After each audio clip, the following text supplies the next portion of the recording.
बाहर का तापमान खून जमाने पर उतारू था, तो पेट की भूख आंतों को जलाए दे रही थी। साउथ अमेरिका के एंडीज पर्वत के किसी अनजान जगह पर फंसे उन लोगों के पास उनके क्रैश हुए प्लेन का मलबा और उनके साथियों की लाशों के अलावा कुछ नहीं था। उनकी जिंदा रहने की जंग किसी के भी रोंगटे खड़े कर सकती है। -30 डिग्री पर हड्डियां जमा देने वाली ठंड के बीच कई दिनों से भूखे ये लोग उखड़ती सांसों के साथ अपने मौत का इंतजार कर रहे थे। साउथ अमेरिका के एंडीज पर्वत की किसी अनजान जगह पर फंसे उन लोगों के पास उनके क्रैश हुए प्लेन के मलबे के अलावा उनके साथियों की लाशें थीं। तापमान खून जमा देने पर उतारू था, तो पेट की भूख आंतों को जलाए दे रही थी।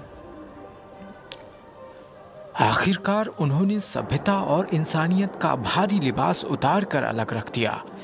उनके मर चुके साथियों के बदन से मांस नोच कर खाने लगे। जिंदगी और मौत के बीच की लकीर पर 72 दिन बिताने वाले इन लोगों की कहानी रोंगटे खड़े कर देगी। ये बात 1972 की है। ओल्ड क्रिश्चियन क्लब ने मोंटेवीडियो उरुग्वे से अपनी रग्बी टीम को सैंटियागो चिली ले जाने के लिए उरुग्वे एयरफोर्स का एक चार्टर्ड प्लेन बुक किया। इसका नाम उरुग्वेयन एयरफोर्स फ्लाइट 571 था।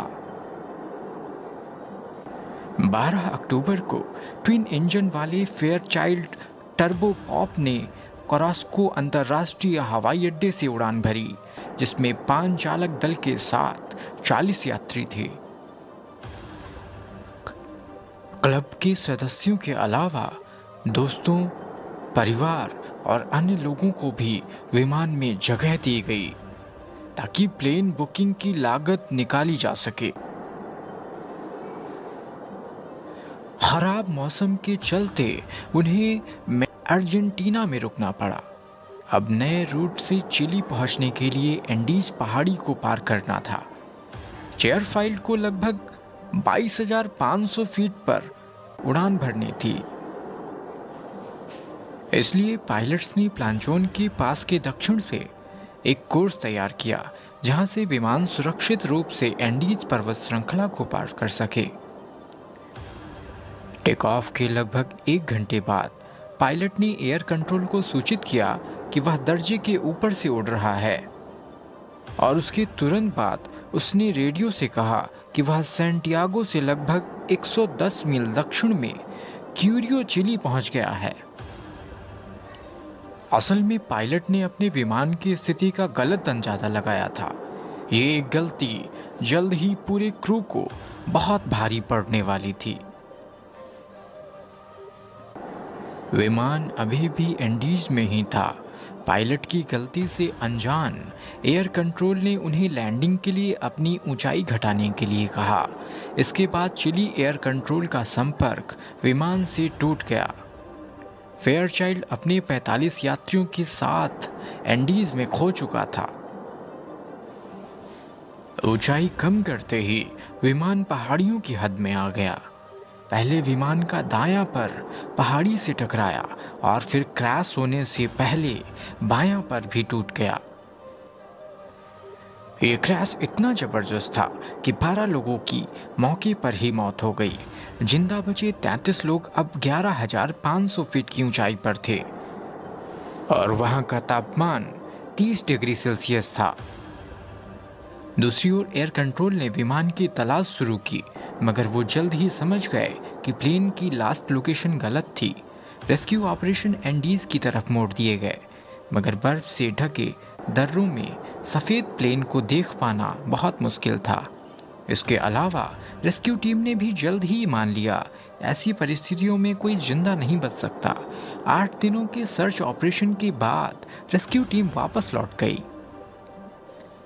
कहानी का दर्दनाक हिस्सा तो बीत चुका था, मगर खौफनाक हिस्सा अब शुरू होने जा रहा था। जिंदा बचे 33 लोगों में से अधिकांश घायल थे। उन्हें भयानक ठंड, भूख और प्यास का सामना करना पड़ रहा था। प्लेन में खाने के लिए जो कैंडी और वाइन थे वे भी जल्दी खत्म हो गए। 1 सप्ताह बीतने के बाद भूख और प्यास बेइंतहा सा लगने लगी। ऐसे में उनके पास बस एक ही रास्ता था, सामाजिक ताने बाने के तर्क। जिंदा रहने से भूख के आगे दुबक कर बैठ जाना बहुत मुश्किल था। आखिरकार उन्होंने अपने मरे हुए साथियों की लाशें खाना शुरू कर दिया। भयानक हालातों में जिंदा रहने की जिद ने उन्हें नरभक्षी बना दिया। अपना पेट भरने के लिए वे उन्हीं साथियों की लाशें नोच नोच कर खाने लगे जिनसे पहले उनकी दोस्ती हुआ करती थी और वो उनके सगे संबंधी थे। इस सब के बाद भी उनकी परेशानियां कम न हुईं, बजाय और बढ़ गईं। अगले एक सप्ताह में 6 और लोगों की मौत हो गई, जिसके बाद एक रात पहाड़ी पर टूटा एवलांच आ गया। खुद को ठंड से बचाने के लिए सभी ने प्लेन को मलबे से ही अपना ठिकाना बनाया।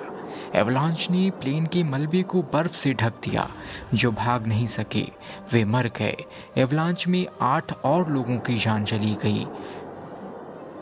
12 दिसंबर तक केवल 16 लोग जिंदा बचे। वे समझ गए थे उन्हें अब कोई बचाने नहीं आएगा। ऐसे में उन्हें पहाड़ी से निकलने की ठानी। 3 लोग बाहर निकलने का रास्ता ढूंढने के लिए अलग अलग दिशाओं में निकल गए। आखिरकार उनमें से एक को चिली की लॉन्ज मैनिटेस गांव का रास्ता मिला। बचे हुए सर्वाइवर्स उस रास्ते तक पहुंचे। गांव तक पहुंचने के लिए एक नदी पार करनी थी। ये एक बड़ा खतरा था। वे सब नदी से बाहर बह सकते थे। ऐसे में उन्होंने नदी के किनारे पर रुककर किसी के आने का इंतजार किया। किस्मत ने आखिर उनका साथ दिया। अगले ही दिन नदी के दूसरी ओर गांव के कुछ लोग दिखाई दिए। नदी के सुर के बीच बातचीत करना मुश्किल था, इसलिए उन्होंने कागज पर संदेश लिखकर उसी पत्थर पर लपेटा और दूसरी ओर फेंक दिया। गांव के लोगों ने उनकी बात समझी और 22 दिसंबर को 2 रेस्क्यू हेलीकॉप्टर उनकी मदद के लिए पहुंचे। 72 दिनों तक जिंदा बचे लोगों की कहानी ने पूरी दुनिया का ध्यान खींचा। घर लौटने के बाद उन लोगों ने बताया कि उन्हें जिंदा रहने के लिए नरभक्षी बनने पर मजबूर होना पड़ा। उनकी कहानी पर कई किताबें लिखी गईं और फिल्में भी बनाई गईं। पियर्स पॉल रीड की alive 1974 book best selling novel बनी, जिस पर 1993 में फिल्म भी बनाई गई। आज की स्टोरी में इतना ही। ऐसी और कहानियों के लिए चैनल को सब्सक्राइब करें और वीडियो को लाइक करें।